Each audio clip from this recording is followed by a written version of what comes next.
چین لای یەکەم گفتوگۆی ئەمڕۆمان لەگەڵ میوانەکەمان باز لە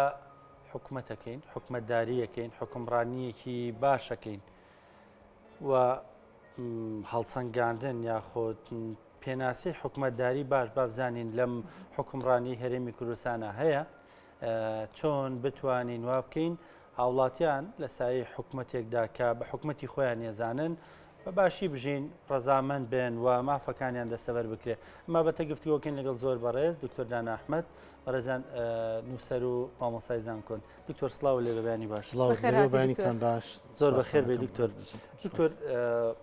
ینی بە کورت و پوختی حکومڕانی باش چییە؟ ئەوەی پێی ئەوتێ حکومڕانی ڕەشید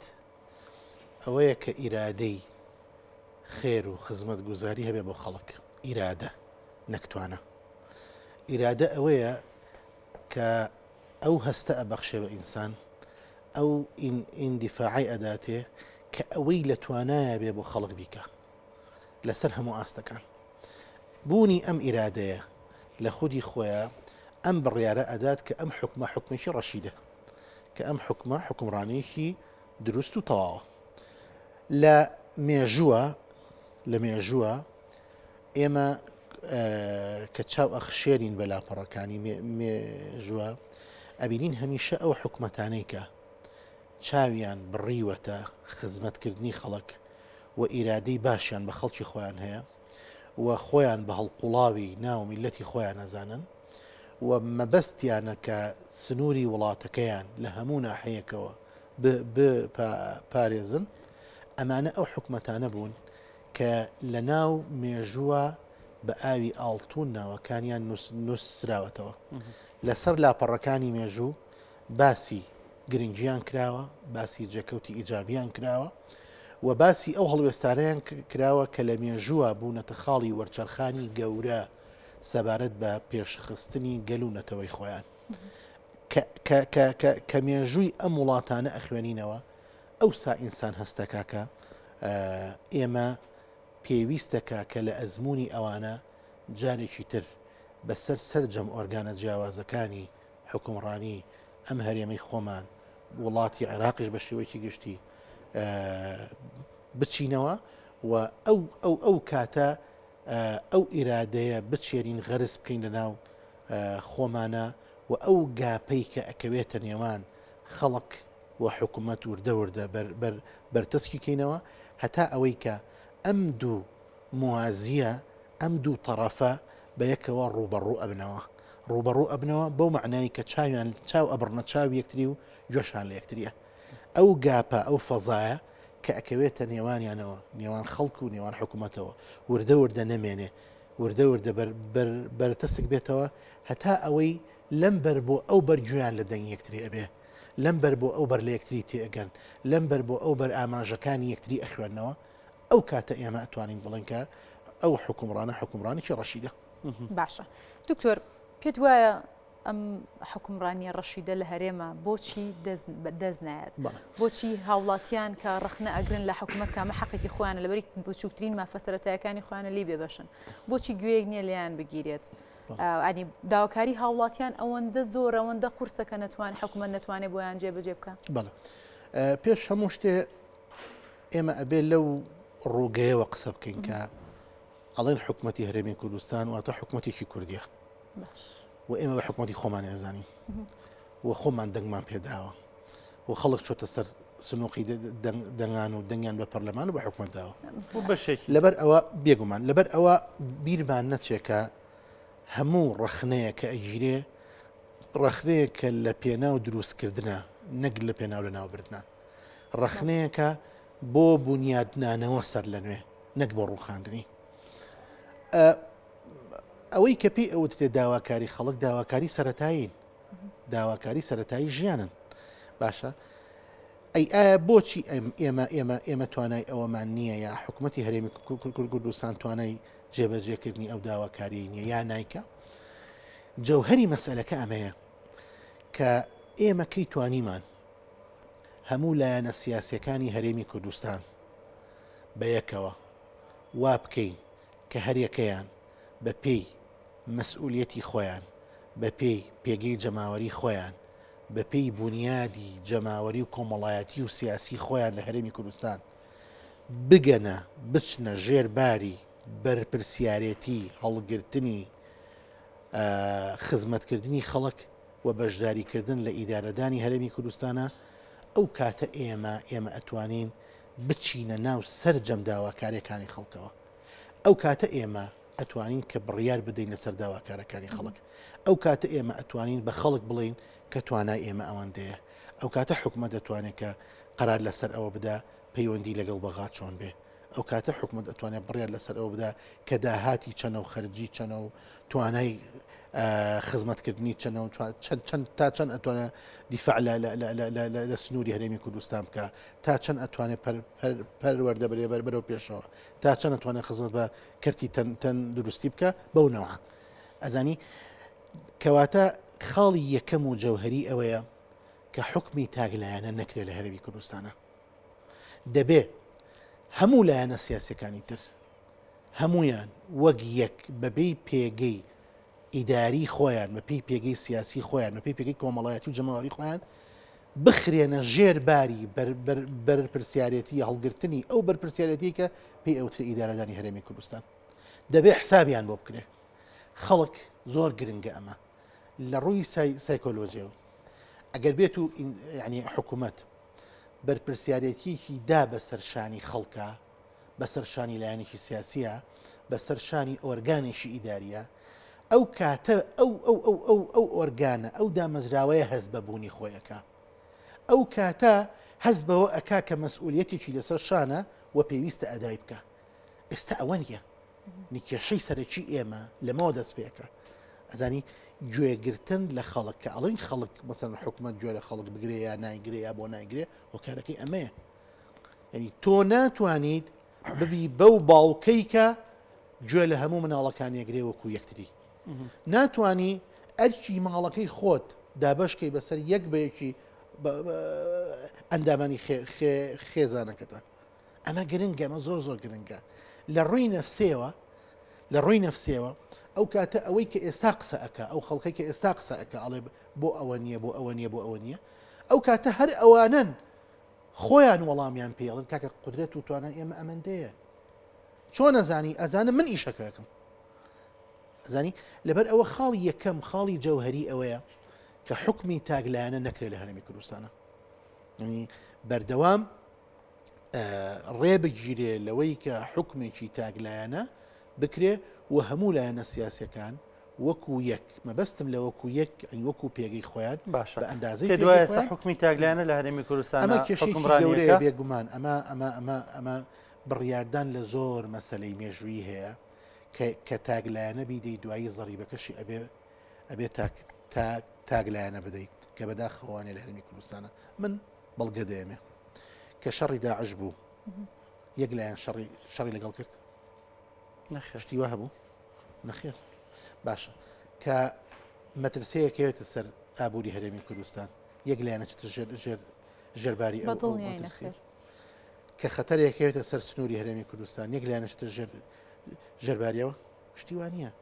لەبەر ئەوە گرنگە یعنی ئەمە ئەم خاڵە زۆر زۆر گرنگە کە ئێمە هەوڵی ئەوە بدەین بۆ لەمە و دووە ئەم مەفهومانی ئەم چەمکە حەزاریە بێنینە ناو شێوازی پرەکتیزەکردنی حکومڕانی لە هەرێمی کوردستانە ئەم شێوازە زۆر گرنگە و یەکێک لە گرفتە گەورەکان ئێستا لە هەرێمی کوردستان ئەم خاڵەیە زانی بۆیە ئەبینین کە لەگەڵ هەر قۆناغێکە کێشەیەکی نێوڕوئەیە زانی ئەوەی کە گرنگترین شتە بەریسەت بنەوە لەم مەسەلەیە ئەوەیە حکومەت ینی هەرێمی کوردستان حکومەتی هەرێمی کوردستان هەندێک بڕیار هەیە کە پەیوەندی بە علاقاتی سیاسی هەرێمی کوردستانەوە هەیە ئەم بڕیارانە دروستکردنی شێوازی ئەم پەیوەندیانە بڕیاردان لە نەمەڵی ئەم پەیوەندیانە مەترسی گەورە بۆ مێژووی هەرێمی کوردستان دروستەکە ئەگەر بێت و هەموو لایەنە سیاسەکان بەیەکەوە قراری لێ نادەن ئەم خەڵە زۆر گرنگە ئەمە بەشێگە بێ لە نووسینەوەی مێژووی ئەم میلەتە ئەم قۆناغێکی زۆر ئەستیارە من ناوم ناوە قۆناغی ڕزگاری نیشتیمانی لە قۆناغی ڕزگاری نیشتیمانیە گرنگترین خاڵ ئەوەیە کە تۆ پرس بە میلەتی خۆت بکەیت کە تۆ پرس بە دکتۆریان ئەم قۆناغا تا ڕادەیەگە بوو زۆر دەمێک ئێمە تێمان پەڕانە یعنی ئێمە بوو لە قۆناغەکانی سەرەتایە بووە لە 93 و 94 و ساڵانەی مە بیرمان لەو قۆناغە بکردێت ئەزانی کاکە ڕانکۆ مەسلەیەکی سیاست هەیە لە فکری سیاسی هەیە ڕووسەکان بەکاری هێنن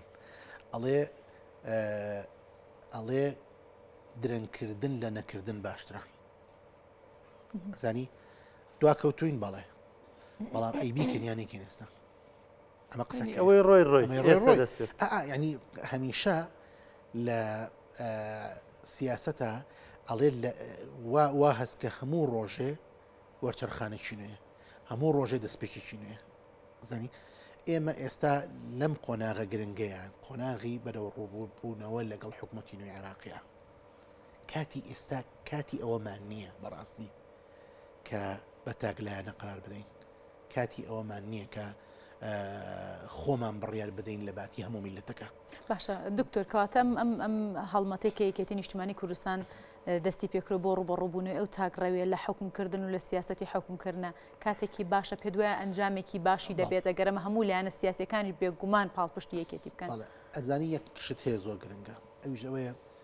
کە ڕەنگە ئێستا قسەیە بکرێ بڵێن یەکێتی بۆچی ئێستا ماکە یەکێتی لە ئەساسا خۆی یعنی ژانی لەدایکبوونی یەکێتی لەسەر ئەساسی ڕەخنەگرتن بووە و لەسەر ئەساسی قبولکردنی ڕەخنە بووە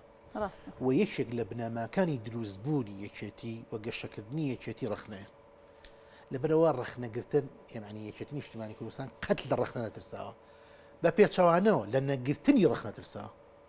ئەمە خاڵی یەکەم خاڵی دووەم ڕەخنەی یەکێتی بەو پێی کە عونسوڕێکی گەورە و لایەنێکی بە پێگەی ناو حکوومەتە یعنی ئەبێ هەموو لایە دڵنیابن بە تایبەتی پارتی دیموکراتی کوردستان کە ڕەخنەکانی یەکێتی ڕەخنەی دروستکردن ڕەخنەی بنیاد نەرن ڕەخنەیەکن کە حکوومەتەکە بە بەرەو پێشەوە ڕەخنەیەکن کە بێگومان حکوومەتەکە تێکەڵ بە خەڵگەکە داواکاری خەڵکە بۆ حکوومەت زانی ئەمە زۆر گرنگە ئەمە خاڵی دوم خاڵی سێهەم یەکێتی ئەگەر ئەمەی نەکردایە لە سروشتی خۆی لایەدا ئەگەر ئەم ڕەخنەی نەگرتایە ئەگەر ئەم هەڵوێستەی نەبووایە ئەوە لە سروشتی خۆی لایەدا بۆ چونکە یەکێتی بۆ خۆی حزبێکی هەڵقوڵاوی ناو خەڵکە یەکێتی خۆی بە خزمەتکاری خەڵگەزانێ و لە هەمان کاتا خاڵی سێم کە زۆر گرنگە ئەوەیە یەکێتی لە هەموو قۆناغێکە ڕەخنەی ئەو قۆناغی گرتووە ئەزانی یعنی یەکێتی بەشێک بووە لە چارەسەری کێشەکان یەکێتی بەشێک بووە لە چارەسەری خودی ناو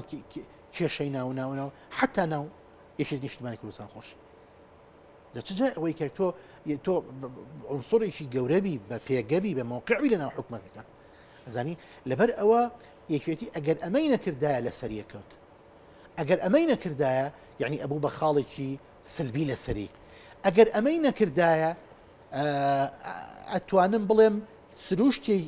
لە سروشتی مێژووی خۆی لە ڕوتی مێژووی خۆی لایەدا بەڕەخنەی خەڵکی ژەکەوێت دکتۆر ینی هاوڵاتێکی یاسایی کە بۆ نمونە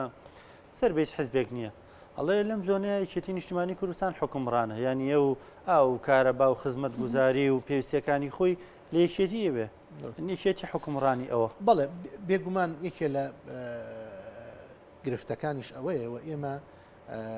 بیرمان نەچێ یعنی کە ئەڵێن حکوومەتی هەرێمی کوردستان سروورەکەی وازەحەوە نیە و ناکرێ مەسەرەن لایەنێکی سیاسی بڕیار بدا لەسەر ئەوەی کە لە زۆنێک مەسەر لە هەولێر حکوومەت چۆنە ئەمە گرنگە ینی بۆ یەکێ لە شتەکان ئەوەیە بۆ قۆناغی داهاتوو حکوومەتی هەرێمی کوردستان بتوانێت وەکو یەک و بە یەک چاو تەماشای سەرجەم ناوچەکانی هەرێمی کوردستان بکە بۆیە یعنی ئەم گرفتانە و وەکو وتم لەمانە هەمووی گرنگترن شێوازی مامەڵەکردنی لەمە دووە یعنی بۆ نمونە کە ئێمە ئەڵێن ئێمە لەمە دووە لەگەڵ حکوومەتی عێراقی چۆنە بین ئێمە لەمە دووە ئەدای حکومیمان چۆنە بێ ئەمانە ئەو تەساؤلانن کە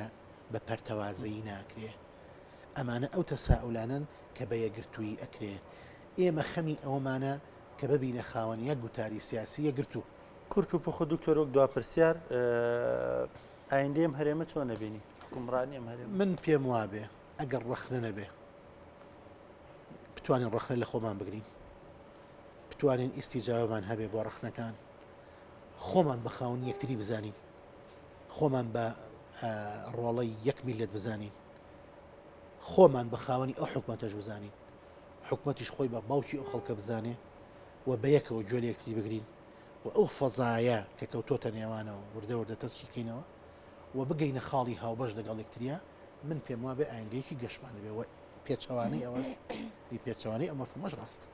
باشە سپاس دکتۆردانە سپاس دامەدەبن و سپاسکان بێنە لەگەڵمان بووی سپاس بۆ مادومان ڕخنە و کردین ڕوونکردنەوەکانیشت بێگومانە و ڕخنانار وەکو خۆی سەرەتا ماژەی پێکرد لە خەمخۆریە بۆ ئایندەی ئەم هەرێمە دووبارە سپاس بەخێر هاتی دووبارە دکتۆر